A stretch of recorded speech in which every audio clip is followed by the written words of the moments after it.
Okay, so what I'm going to do now is first remind you our proof for the case of the complete skeleton, and then the proof evolves from there. So let's try to prove it for the complete skeleton. I'm not going to give you all the details, but let's start. So the idea is to use the Rayleigh quotient and to find f in z d minus 1 such that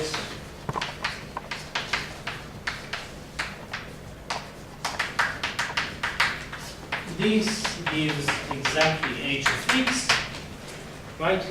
And then lambda of x is bounded by this thing. Is exactly the minimum over f of this thing over g itself, which is smaller or equal to this thing, which is h of x, and this will complete it. This is g in z, which is, you should think about it as the orthogonal to the trivial series. And This is really equality. here, oh yes, so this is equality, this is in. And how we came with the idea for the function that I'm going to write you down? Well, in graphs, what we have two sets, right? 0 and 1. We have here all kinds of edges, and if you remember the proof for the graph case, we take here the size of A1, and here we take minus the size of A0. This is the case of graphs. And what we wanted to do is somehow to generalize this idea. So let me just draw you a picture for the triangle case.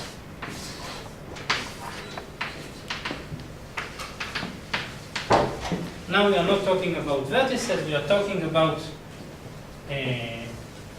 edges. So I need to give value to edges, maybe going from here to here, maybe from here to here, maybe in the other direction, because I'm not going to draw. But the idea is to somehow capture this thing, all the triangles that goes from A0 to A1 to A2, or their boundary in some sense, and therefore the value that we are putting here, choose just one orientation, put here the size of A2, here the size of A0, here the size of A1 in this direction, and minus on the edges in the opposite direction. And what you will get is basically what you want here. This somehow captures the picture. More formally, the function is less nice to write.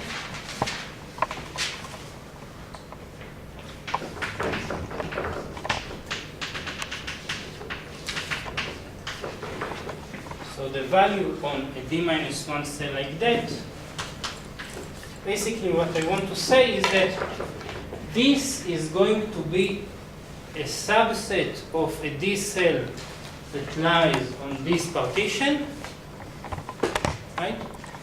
So first of all, I want that there is some additional vertex that I add, and then I get something in here. So the way to write it is that there exists some permutation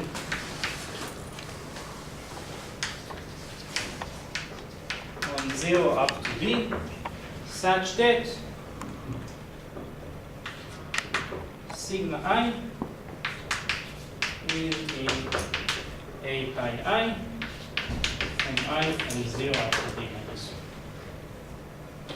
This means that we are lying somewhere here. Okay. I'm not, I'm sorry, I said something which is a bit misleading. I'm not asking for this also to be part of a triangle necessarily. I just want it to capture this motion from A0 to A1 to A2 and going back. Okay, and this is exactly what's written here. I'm saying that this is going from, in some sense, from one of them to the other. Okay, so what I want here is the size of the last one, and I need to take the sign.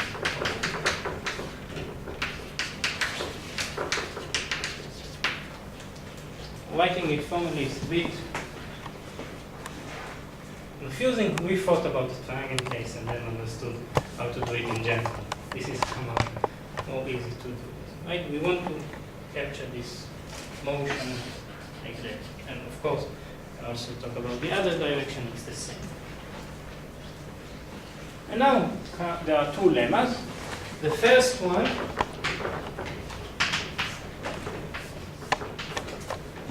I'm not going to prove you now, is if X is any B complex,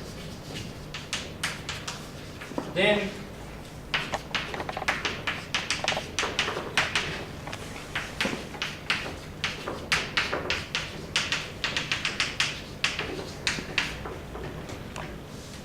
this equals to the size of V squared times the number of triangles on this partition. And this is just a computation. Check it yourself, I'm not going to do it. Now, and the second one says that if X has a complete D minus 1 skeleton, then first of all, F belongs to ZD minus 1, and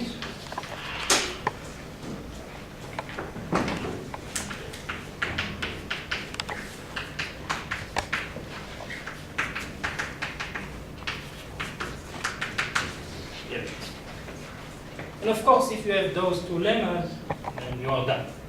The ratio is going to be this divided by this thing, which is exactly the Cheeger constant in the complete case. Also, if we have a complete skeleton, we know that F is in ZD minus 1, and therefore we are done.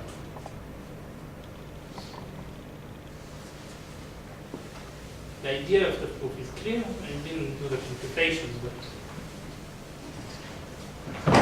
the question is if the idea is clear.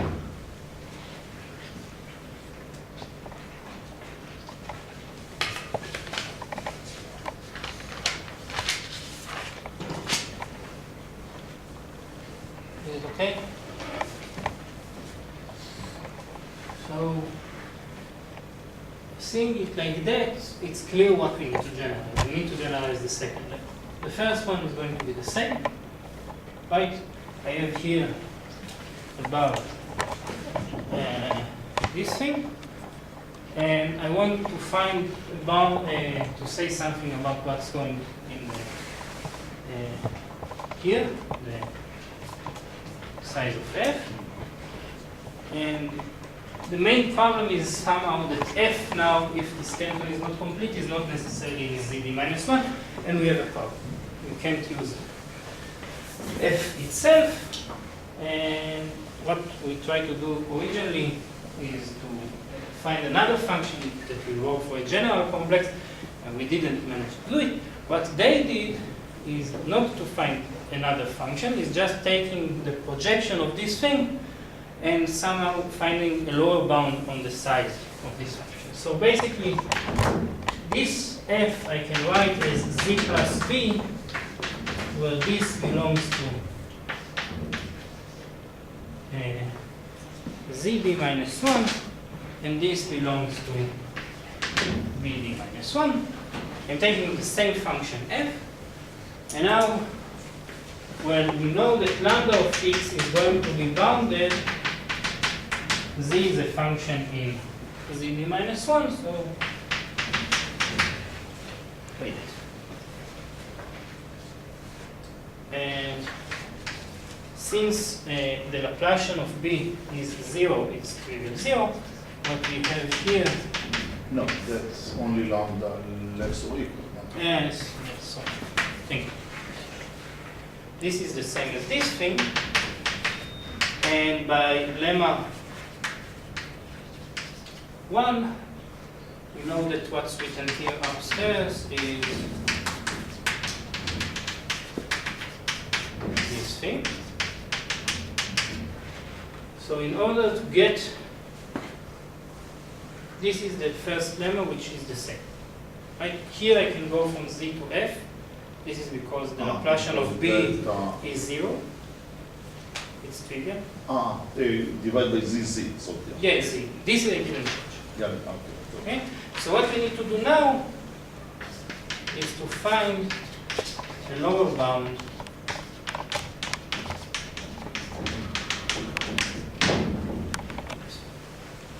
and if we find such a lower bound, we will be done.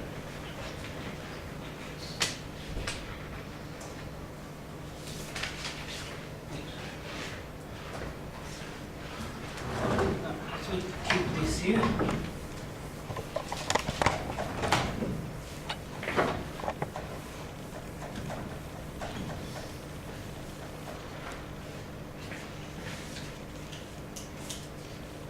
Basically, we want to prove that much of f is still lives in C, Yeah. even though f Yeah, is exactly. not. The projection is somehow not going to 0. This is right. That this is somehow still the right function to look, even though the circle is not complete. There is a cost to it, but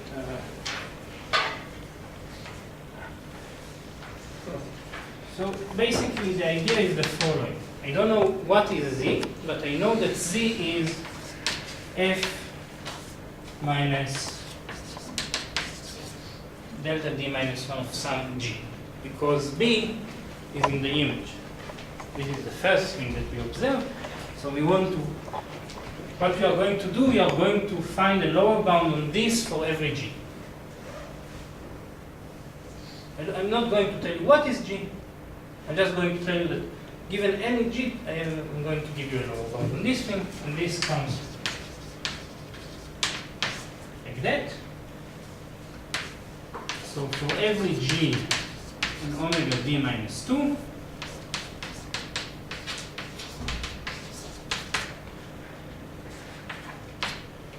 the norm of this thing is at least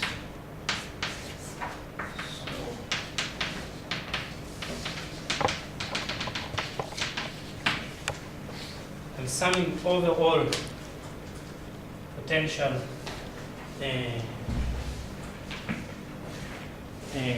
these cells in this partition. I'm summing over all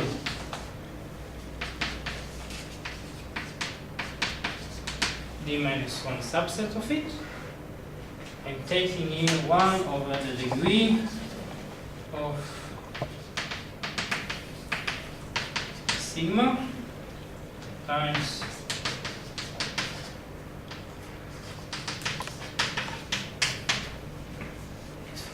this is the first part. This is not part at all. We will see it in a second. The second thing says that for every tau here, this sum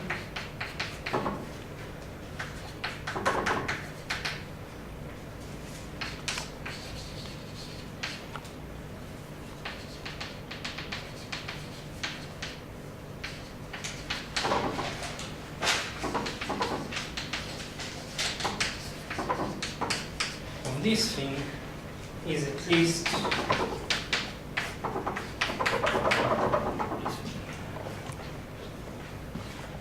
and this basically completes the proof, because now combining both of them, what we have here is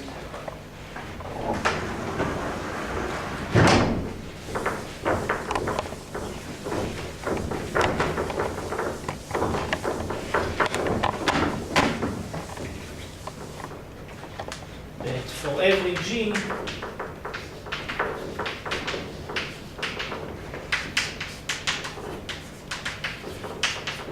this is bounded by, okay, so I can always replace this thing by this constant, and therefore I get this constant times the number of summations here, which is exactly, so let me write it a bit differently.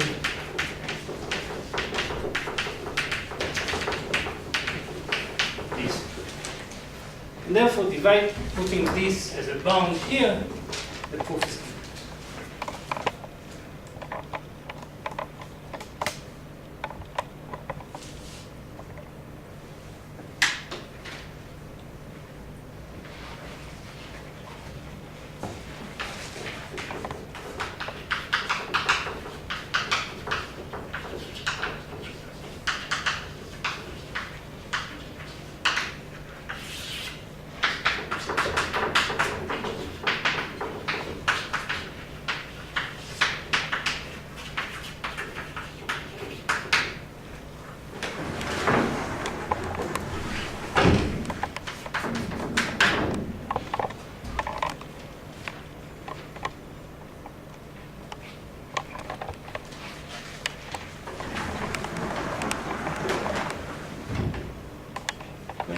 this thing.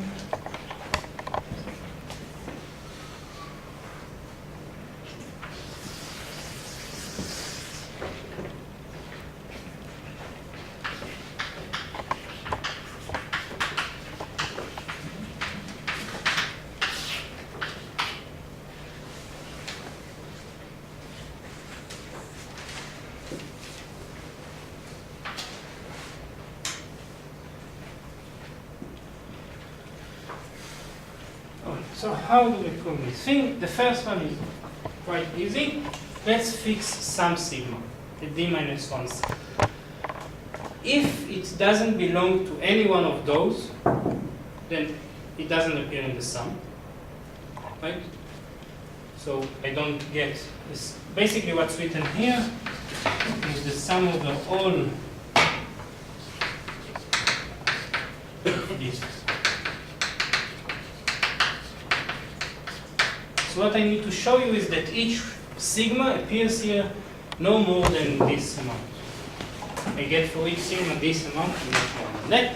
If sigma is not a part of any D cell, even of this kind, then I won't see it at all, and therefore I get 0, which is less than what I have here. If it does belong to one of those D cells, how many times can I see it? Well, exactly this amount of times. This is by definition.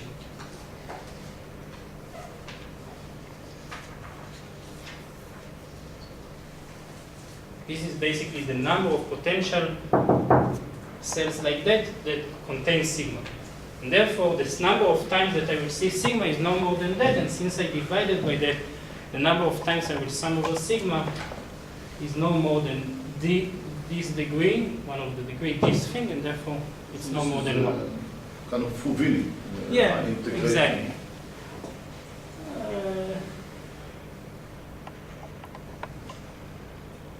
Yeah, I basically want to change the order of summation and then to say that each sigma won't appear more than this amount of time. I have nothing to write here, so this is this observation. One? Yes. Can you explain once again if sigma is not contained in the... If sigma doesn't belong to even one of those, then it won't appear here in the sum. So in this side, I won't get it at all. Okay, but why doesn't it add anything to the original sum?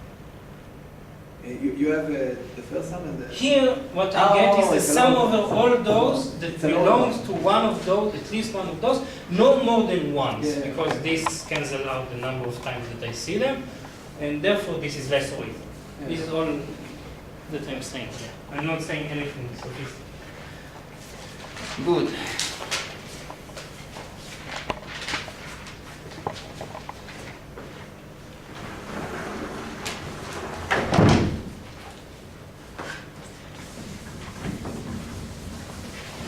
So now for the second part,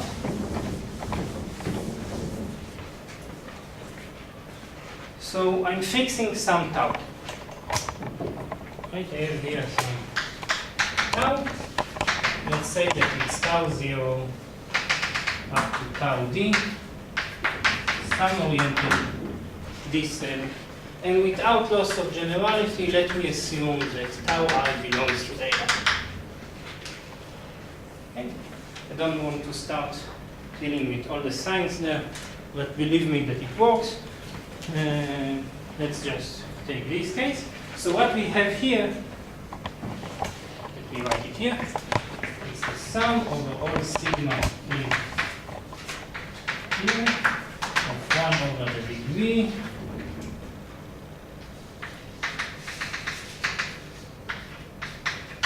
times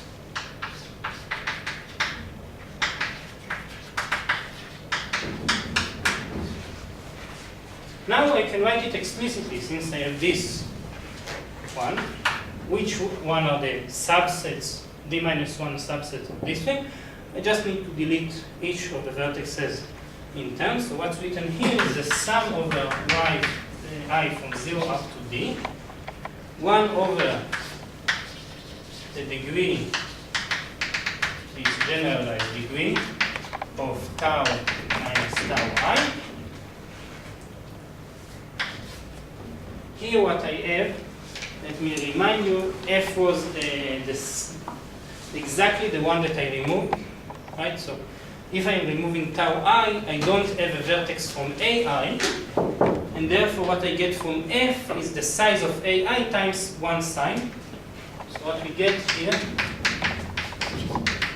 this is the definition of f.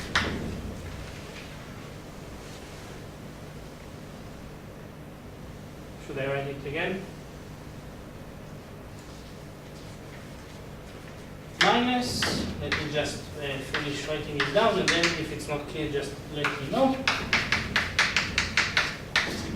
This. Stop.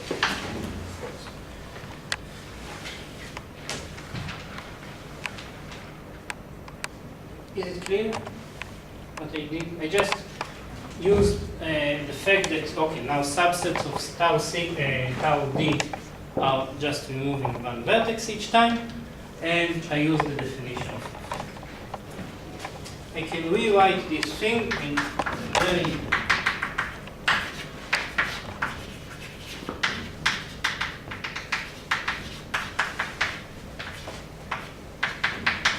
I don't think that when they define this thing they thought about how many times I need to write it in the board. This is exactly the same. Just use the fact that it's squared to move the -1 to the I to this side. It is not really. And now here comes the main thing somehow.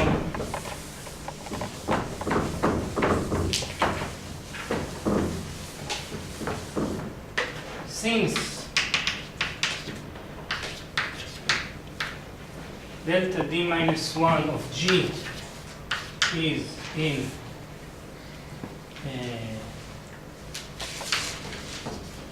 b d minus 2, we have that this is 0. Just like, maybe I wrote the wrong one here. Anyway, this is 2. Right, this is what I want to use.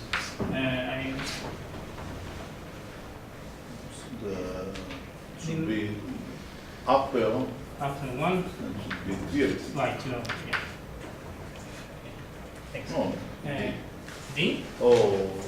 D minus 1, maybe. Oh, okay. Yeah. I'm sorry, I completely forgot the indexes. What I want to use is this fact. And what's written here, okay, so let's take some tau. We know that this is 0. What's written here is that the sum from 0 up to d, this is by the definition of delta,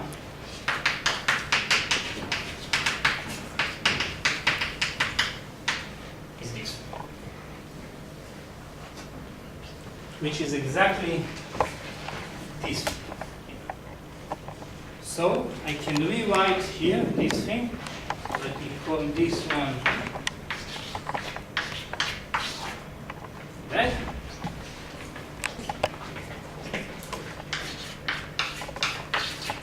This one I can write as the sum up to d minus 1 of the same thing.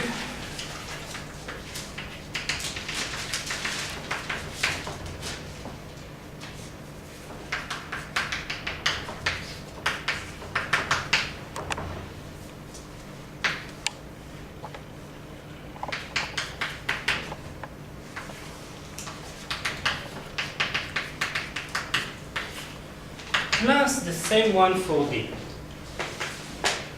But in the next one, instead of writing here this thing, I can write the minus of the rest of it.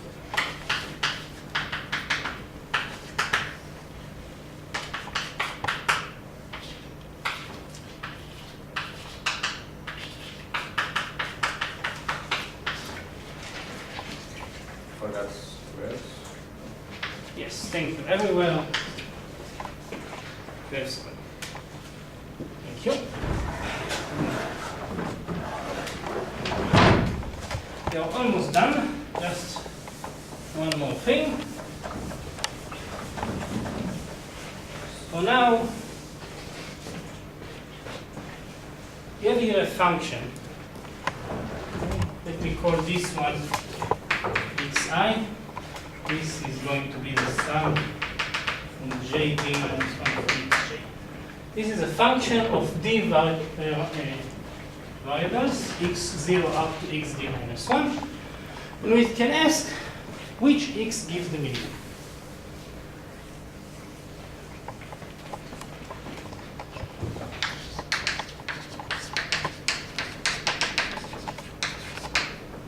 As a function of x0 up to xd minus 1, just replace those things by x0 up to xd minus 1.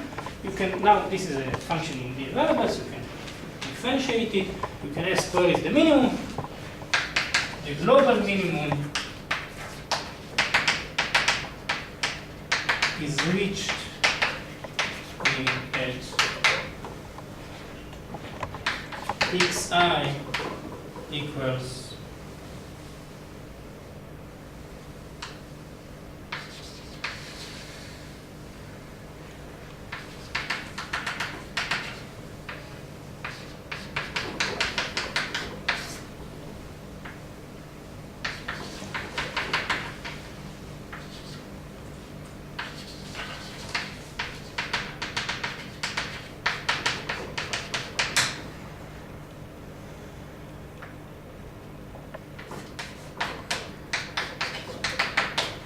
here.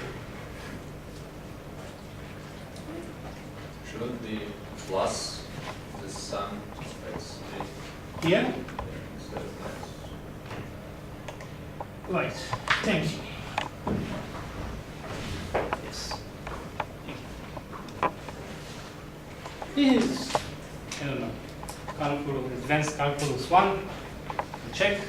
Not very hard to verify that this gives the global minimum of this function. Now put it inside.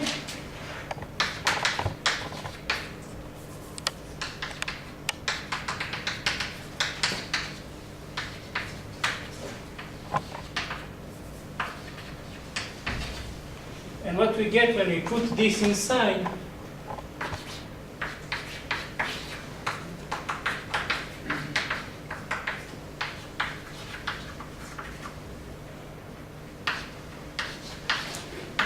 this thing is bounded if I put those values, and what you get when you put them inside is exactly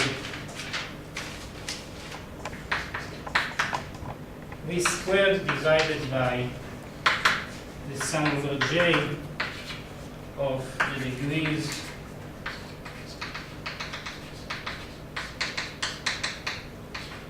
of those things which is bounded by this thing by the definition of sum. That's it.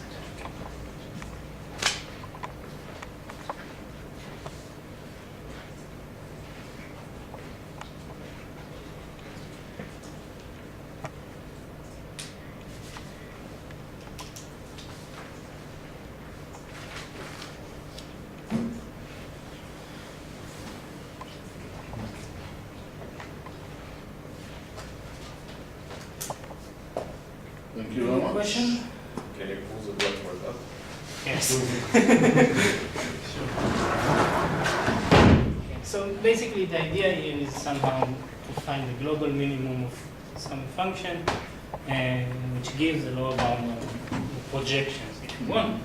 And